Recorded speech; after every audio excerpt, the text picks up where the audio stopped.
Hello दोस्तों। तो हम आज सीखने का प्रयास करेंगे कि हम एफ&ओ कैसे कर सकते हैं स्टॉक में। तो सबसे पहला स्टेप हम ये करेंगे कि जैसे आप देख रहे हैं अभी मार्केट ओपन है, तो पहले हम देखेंगे कि आज मार्केट का डायरेक्शन क्या है। तो डायरेक्शन जो जहाँ तक दिख रहा है वो हमारा बेयरिश दिख रहा है, लेकिन अगर हम थोड़ा सा इन डेप्थ एनालाइज करें तो ये बेयरिश नहीं है। कैसे? क्योंकि इसने प्रीवियस डे के लो को ब्रेक नहीं करा। अब मैंने इसमें क्या इंडिकेटर क्या लगा रखा है, इसमें 3 चीज़ें लगा रखी हैं। एक तो सीपीआर लगा रखा है, बोलिंजर बैंड और 9 SMA। ठीक है, तो इसने क्या कर रखा है, ये सपोर्ट ले लिया प्रीवियस डे की और कहीं ना कहीं ये अपने हाई को ब्रेक करके ऊपर जाने का प्रयास करेगा।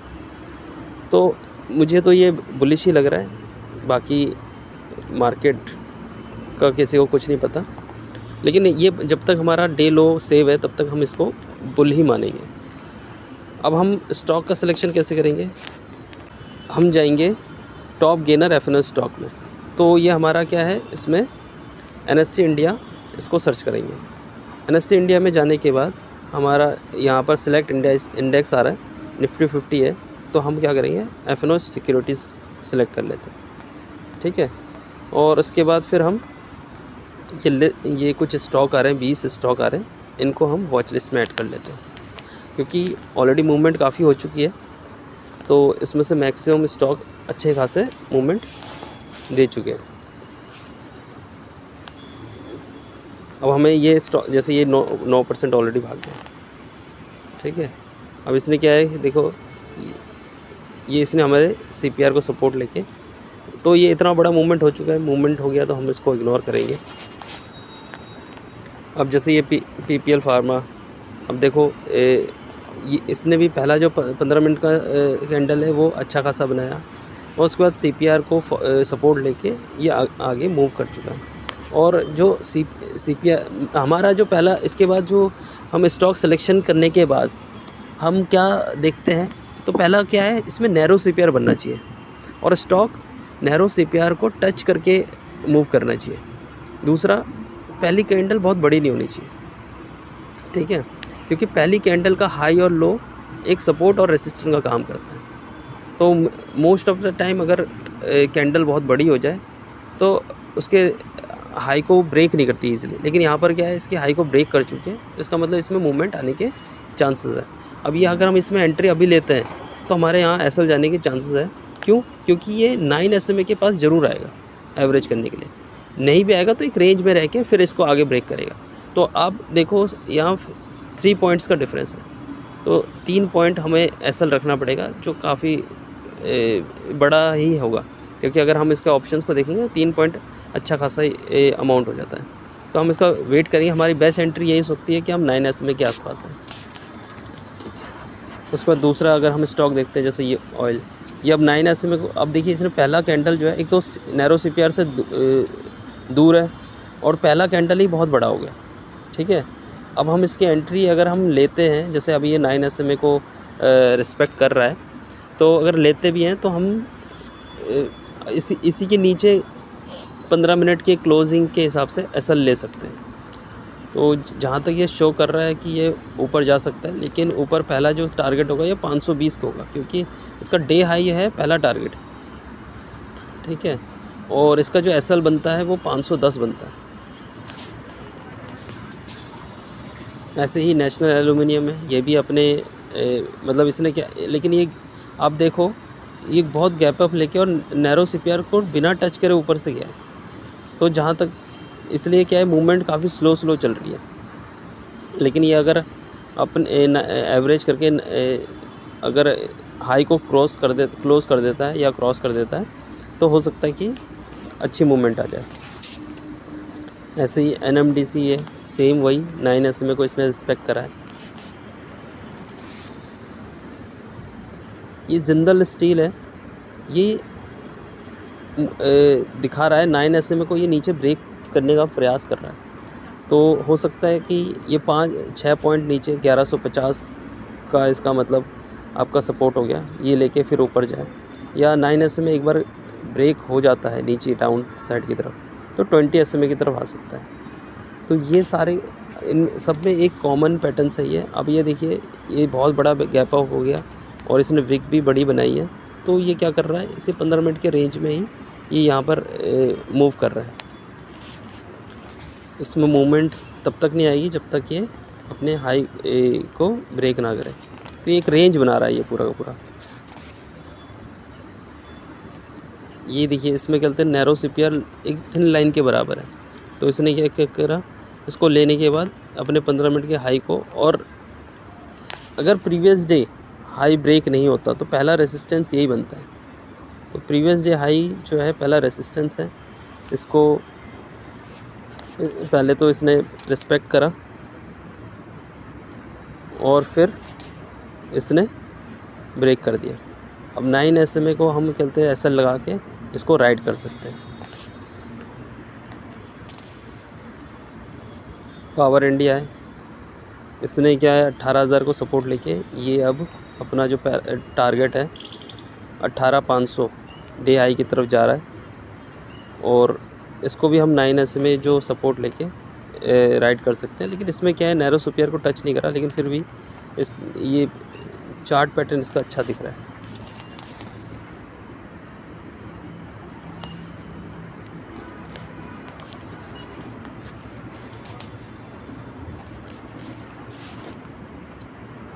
ये बहुत बड़ी कैंडल बन गई 15 मिनट की, तो हमें ऐसे बहुत बड़ी कैंडल को हम अवॉइड ही करेंगे। गैप अप भी है और 15 मिनट का भी इसका 15 मिनट का जो रेंज जब तक ब्रेक ना करे तब तक उसमें मूवमेंट नहीं आता। और ये ब्रेक करने को, हिंडाल्को जो है अपने 15 मिनट के रेंज को ब्रेक करने का प्रयास कर रहा है, और ब्रेक करने के बाद सबसे पहले उसका डे हाई पे जाएगा। डे हाई उसका रेसिस्टेंस है, तो डे हाई रेसिस्टेंस और 9 SMA सपोर्ट, इस रेंज को ब्रेक करते हैं फिर बड़ी मूवमेंट आने के पूरे चांसेस हैं। टाटा स्टील ने ब्रेक कर दिया।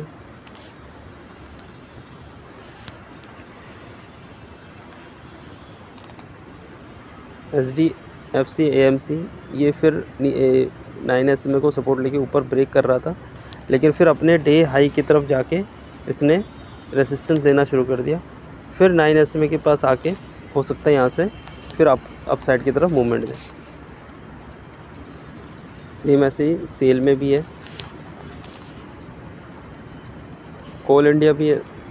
अब कोल इंडिया ने 450 को सपोर्ट बनाया, क्योंकि जैसे इसने 450 को ब्रेक करा तो उसके बाद 450 को रेस्पेक्ट देके यहाँ पर आप देख सकते हैं कि कई कैंडल इसने क्या है लो बना के ऊपर की तरफ जाने का प्रयास कर रहा है।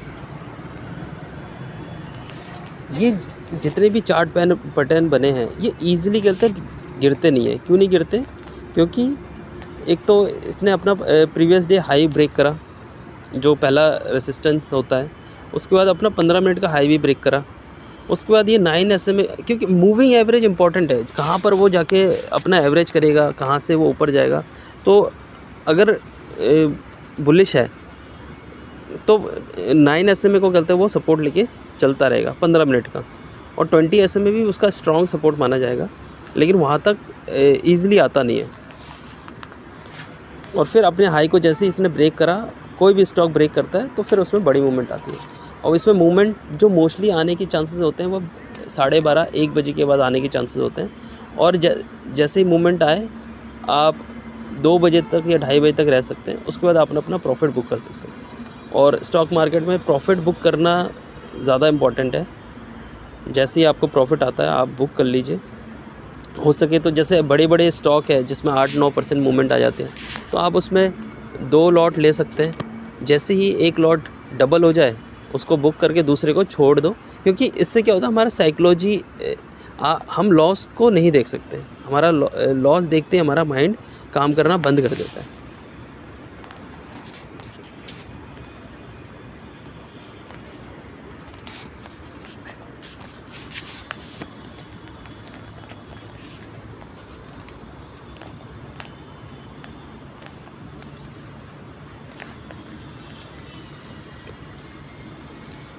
नैरो सीपीआर हमारा बहुत अच्छा सपोर्ट माना जाता है, और ख़ास वैसे ही हमारा अच्छा रेसिस्टेंस माना जाता है। तो सीपीआर के पास आने के बाद अगर सपोर्ट लेना शुरू करे तो हम नैरो CPR को SL मान के उसको राइड कर सकते हैं।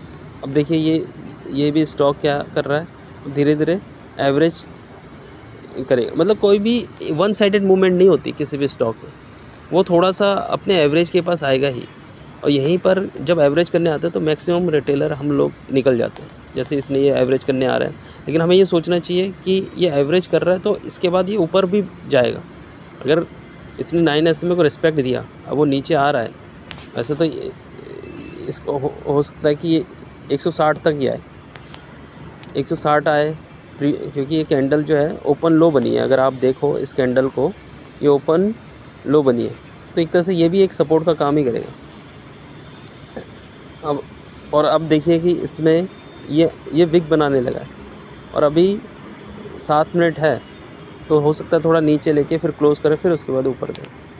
तो हमें ये सब चीज़ें देखनी होती है। पहला कि हमारा ट्रेंड कहाँ है, दूसरा टॉप गेनर स्टॉक, क्योंकि पॉजिटिव है तो हम टॉप गेनर स्टॉक उठाएंगे, और नेगेटिव है क्योंकि मैं मोस्टली कहते हैं बाइंग में ही कंफर्टेबल हूँ, तो इसलिए मैं कोशिश करता हूँ कि बाइंग स्टॉक ही मिले।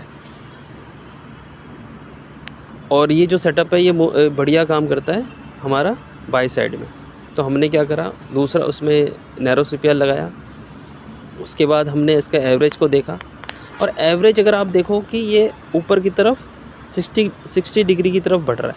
अगर आप देखो, जैसे ये पहले का चार्ट देखिए, ये डाउन साइड था, उसके बाद फिर एवरेज क्या होगा, सीधी लाइन की तरह हो गई, और उसके बाद फिर क्या हो गया, इसने आगे ऐसे 60 डिग्री बनाया। तो एवरेज किस तरफ जा रहा है उससे पता चल रहा है कि हमारा स्टॉक की मूवमेंट किस तरफ जा सकती है। तो ये 2-3 चीज़ें आप, जैसे ऑयल भी आप देखिए, ये 9 SMA को रिस्पेक्ट दे रहा है।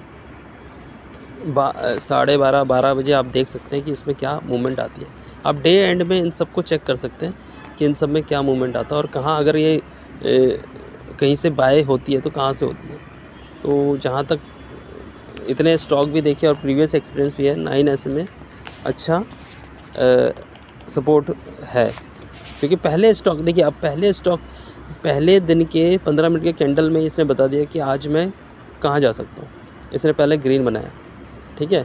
अब क्या है, जैसे ग्रीन बनाएगा तो सब लोग दौड़ पड़ते हैं, चलो खरीदते हैं, लेकिन फिर बड़े प्लेयर्स ऐसे नहीं खरीदते, वो एवरेज पे लेके आएंगे, फिर वहाँ से वो एवरेज लेना शुरू कर देंगे।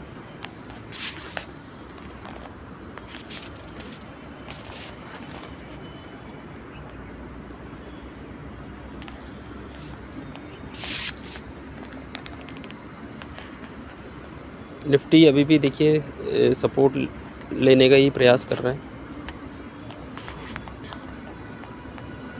ये भी 9 SMA की तरफ जा रहा है, 20 SMA ये सपोर्ट ले रहा है, ठीक है। और अगर ये गिरता भी है तो अपने लो के पास जाके फिर सपोर्ट लेने का प्रयास करेगा। जैसे सेंसेक्स है, आज एक्सपायरी है, तो ये इसी रेंज में रहने का प्रयास करेगा, 81,750 से लेके अपने हाई तक। ये इस रेंज में रह के, बहुत बड़ी मूवमेंट जो है मुझे दिख नहीं रही कि आएगी, जब तक कि अपना जो डे हाई है उसे क्रॉस ना करें।